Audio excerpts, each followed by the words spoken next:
I just news. Meba Owuya Akwa. Ahadiya latest and hot news. Akwa Aremeyaw Bramo. Aniti so we now subscribe to the channel now. For more say we subscribe to the channel. You'll be answer we click the subscribe button. Now we barely notification. We are the video we upload on the first person I was a video. I think we are like the video and give us a thumbs up, Mafi. Share my offer for so now we may be here now who and some also. I think Yambura and Sama Ameto Yapunoso. ETAS are reporting about the Samira community. All this boasting of spiritual authority, spiritual privilege, spiritual uniqueness, we see happening in the church, and from obviously flawed people. They are liars, they are cheats, they are fornicators, they are adulterers, they are idolaters. That means they are practicing idol worship, fetishism in the church. So you see that this man has no discipline, has no moral compass, has no real integrity, but God is using his strength. We must be very careful. Very careful, Pentecostals and charismatics, when you see people supposedly used by God but who have obvious, clearly character flaws. Character flaws. Obvious. The man is sleeping with all the ladies, having sex with all the girls in the church. We cannot say, but he's anointed. We have to know. Maybe there is a small group of people that has to be reached. Yes, God is using them, but he's not endorsing them.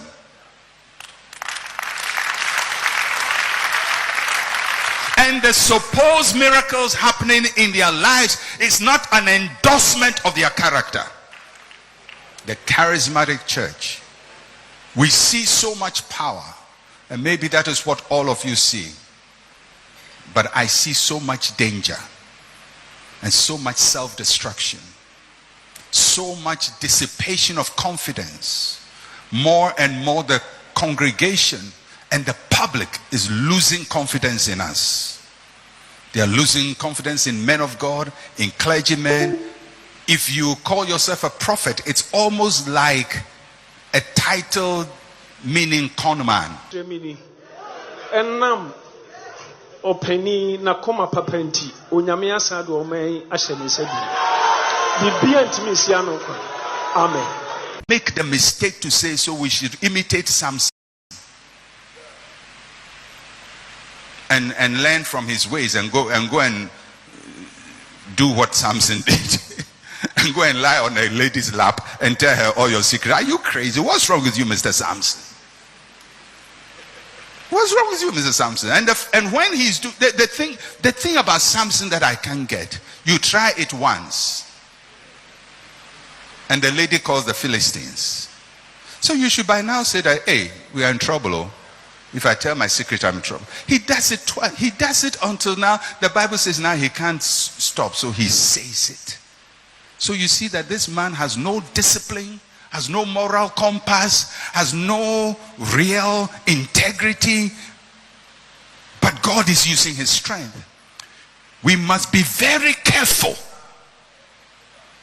Very careful, Pentecostals and charismatics, when you see people supposedly used by God but who have obvious, clearly character flaws. Character flaws. Obvious. The man is sleeping with all the ladies, having sex with all the girls in the church. We cannot say, but he's anointed. We have to know. Maybe there is a small group of people that has to be reached. Yes, God is using them, but he's not endorsing them.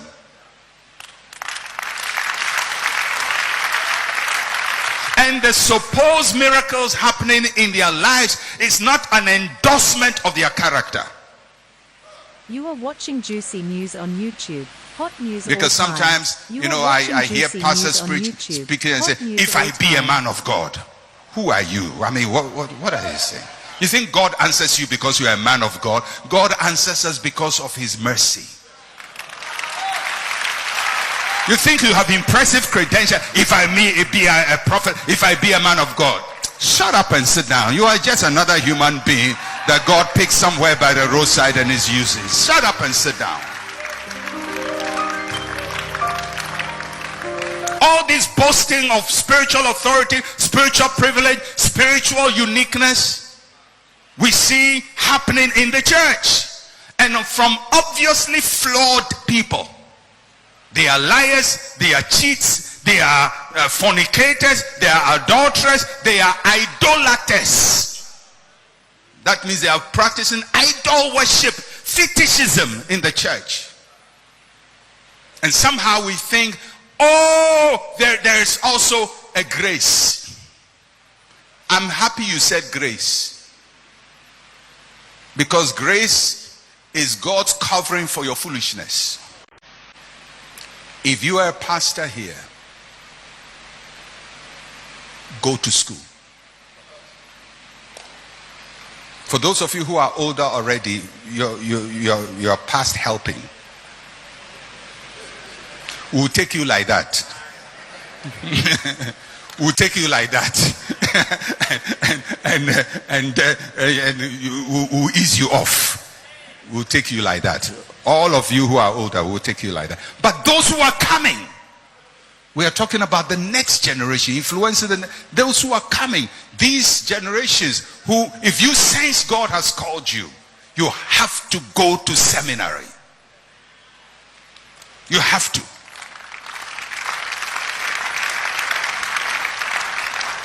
If you are in your 20s, you feel God has called you, go to seminary. If you are in your 30s, God has called you, go to seminary. If you are in your 40s, God has called you, go to seminary. If you are in your 50s, we'll hold you like that. We'll hold you like that. 50s, 60s. We'll just manage with you and ease you out. May you do no harm to the next generation. May you do no harm to the next generation. But we'll hold you like that. The charismatic church, we see so much power, and maybe that is what all of you see. But I see so much danger and so much self-destruction, so much dissipation of confidence. More and more the congregation and the public is losing confidence in us. They are losing confidence in men of God, in clergymen. If you call yourself a prophet, it's almost like a title meaning conman. News on YouTube. Hot news all time. How can we take such a sacred title that Isaiah had, that Jeremiah had, that Ezekiel had, that Daniel had, all of these great people? We have so commoditized it and so cheapened it that now this noble title almost means a con man. Because there's no regulatory body, everybody picks titles as they want and parade with it. Bishop. When I was growing up, if somebody was a bishop, we believed that they were a noble person in the clergy. Because the churches which had bishops in Ghana were two, mainly. The Catholic Church and the Anglican Church. And their bishopric was based on the diocesan system. The Catholic Church, as far as I can remember when I was growing up, had I think about 6 or so dioceses in Ghana. So 6 bishops. The Anglican Church had similar, probably less, maybe 6 bishops. Later the Catholic Church expanded its dioceses. I think now they have probably about 20-something dioceses in Ghana, about 20-something or whatever bishops. Anglican Church similar. Then Charismatics and Pentecostals say we won't spoil there. We take whatever is noble, apostle. We have made apostle cheap. We've made prophet cheap. Then we say, bishop, now it's your turn.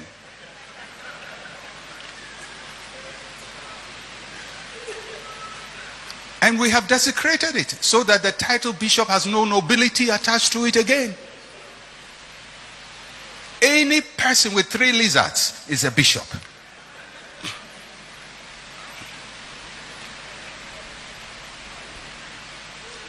And if in all of these things you don't see self-destruction, then your powers of deduction are very weak.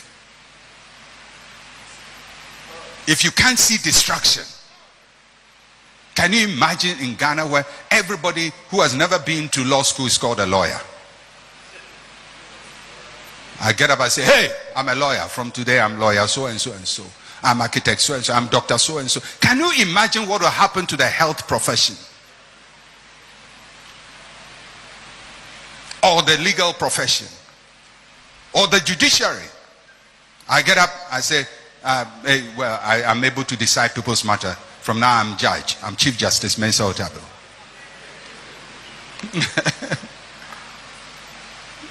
Can you imagine what will happen to the legal profession? You are watching Juicy News on YouTube. Or the pharmaceutical profession. Or to any profession, engineering. Just think of it. And that's what is happening. We've taken the noble characters, the noble titles, the noble offices that people toiled for, to build value and integrity for. Charismatics attack it and dissipate it. And when they have dissipated it, now he will go and call himself chief bishop, major prophet. I mean, it's as if our nonsense is not enough. We have to invent new nonsense.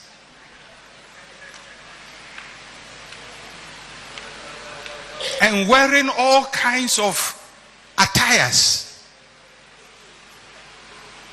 You know, the Catholics, they have their attire.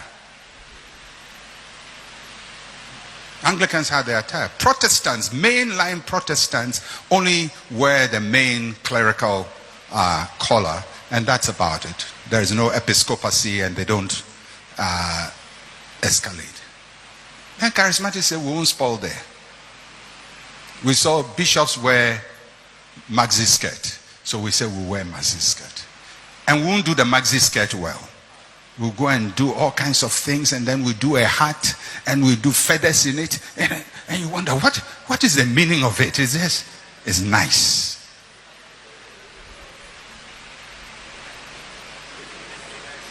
And you see, charismatic, I see sometimes people wearing these fancy dresses. They say they are bishop, wearing fancy dresses, What is the meaning? What is the theological significance? What is the philosophy? What is the historicity of it? How does it work with your self-proclaimed beliefs? It's nice. It will make you powerful.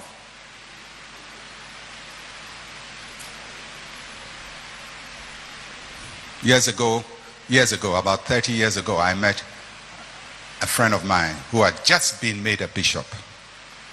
So I saw him and said, hey, Ujaf, you are now a bishop. He said, yeah. Then I saw a cross around his neck, and he's put the cross on in his pocket. I said, oh, okay, you are married to the church now.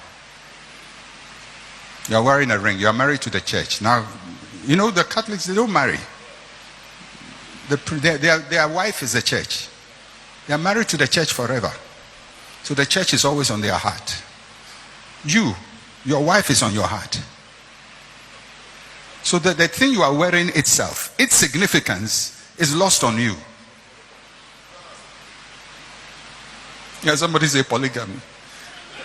You've married a second wife. So he's wearing all of this. I said, why are you doing this? Have you studied church history? Do you understand where clergy garments came from? Do you understand why they do so and so? Do you understand why they hold this and all of that and all? Does it work with your own theology as a Pentecostal? Is it consistent? You are watching Juicy News on Say, YouTube. Hey, my brother, Hot news all this time. thing to open doors. You are watching Juicy News on YouTube. Hot news all time. To open doors. To open doors. I said, what doors? He says, now, since I became this, they call for big meetings for bishops, and I'm also invited. And the Ghanaian society is that, because our society is unregulated, the media just use titles by heart. A herbalist is a doctor. And all kinds of people. So they don't even discern and help to correct the mistakes of the society. They amplify it. So at this point in time, Pastor Eastwood, I don't know. When I look into the future of charismatism, I see self-destruction. It's one thing I like about the Catholic and the Anglican Church. Because the pastors, the clergy, they are trained to handle confidential information. Because people go for confession. And they tell the priest stuff. And the priest has to handle that information. Confidential. If it was charismatics and people did confession, we'll have prayer topics, we'll have preaching topics, we have insinuation topics, we have control, manipulation. Remember the thing you told me? If I tell your wife right now, come and sow seed. Thank God nobody comes for confession to charismatics. You have to learn to handle confidential information. And what God shows you is confidential information.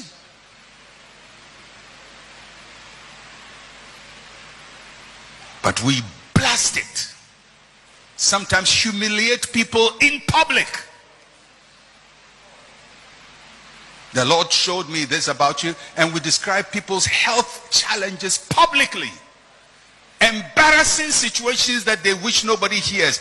God told you about it, and you feel that the best way is to announce it publicly. The sad thing is, even after we have publicly disgraced them, there is no healing. The Pentecostal charismatic church is on a one-way highway drive to self-destruction. And it's because generations after generations are using the example of the previous generation as theirs. They are like the man who prayed with a cat. And generations come and think the cat is more important than the prayer. If you are a pastor here, go to school. If you sense God has called you, you have to go to seminary. Now, if you believe that anybody who carries the title apostle or anybody who carries the title prophet is the one Paul is talking about, then you would have a church culture where everybody is calling himself an apostle and everybody is calling himself a prophet. Why? Because they want to be seen as the foundation pillars of the church. To give themselves the authority to determine what happens in the church. And I think for most Ghanaians, charismatic Ghanaians, at this point in time, a lot of people believe the apostles and the prophets that the Bible is talking about here refers to people who are called apostles and prophets.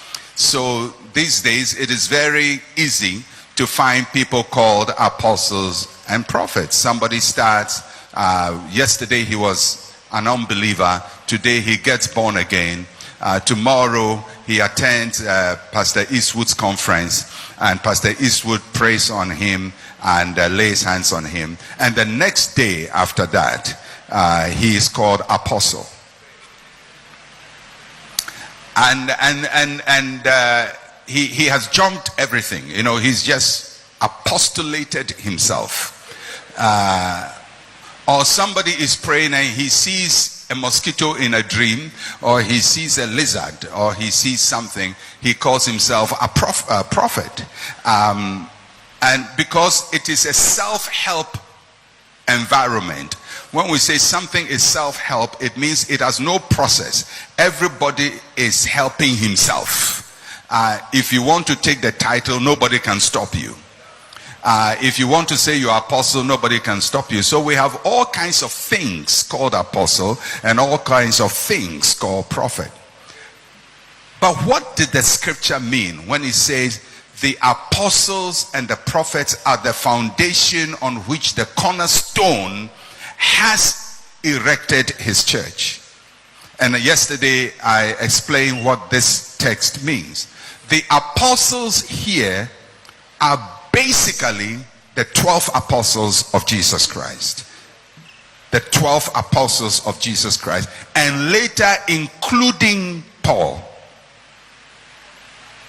That is it. It is a closed group. It is not an open-ended group and a self-evolving group. It is a closed group and that's it. The foundation on the cornerstone is the apostles of Jesus Christ. Those who were with Jesus directly, physically, during his earthly ministry, and those who encountered him supernaturally. And that's only one man, Paul, who encountered Christ post-resurrection. And the existing apostles of Jesus Christ who were with him physically gave Paul the right hand of fellowship and recognized that although he was not with them in Galilee when they were with Jesus, they acknowledged that Paul has had an encounter with Jesus that qualifies him to be numbered amongst them as the original apostle. Now, why is this important? This is important, pastors, because apostles have got canonical authority. Canonical authority. What do we mean by canonical authority? It means that their writings and their teachings are recognized as scripture. Their writings and teachings recognized as scripture. And that is why the letters of Paul were recognized as scripture. The letters of Peter recognized as scripture. The letters of John recognized as scripture. Because the apostles had canonical authority.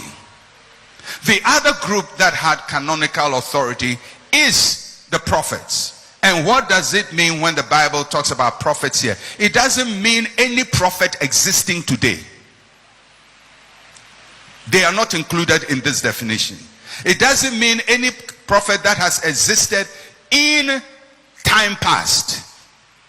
And it doesn't mean any prophet who existed in the New Testamental era.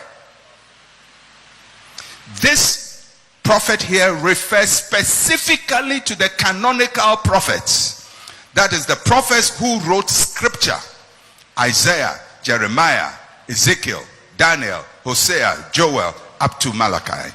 These are canonical prophets. And they are the foundation stone around which the church is built.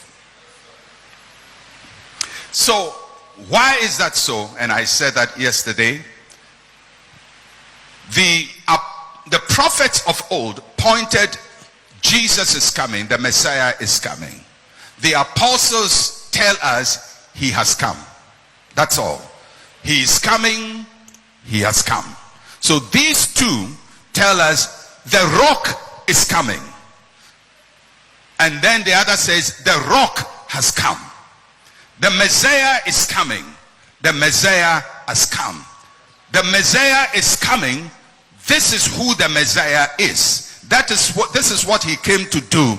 This is what we have to do to believe in him. Those two, the Old Testament prophets who prophesied about the coming of Jesus, and the apostles who witnessed the life of Jesus and point us to him, they are the foundations on the rock. Every every other person who is called apostle or prophet is peripheral. That means he is like the cat in the prayer room. He is like the throwing of hands and the walking of the prayer person. He is peripheral but not central to the Christian message.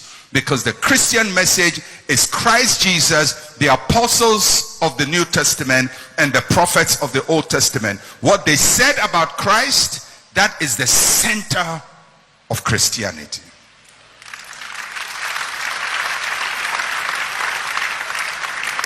Now, why am I saying this?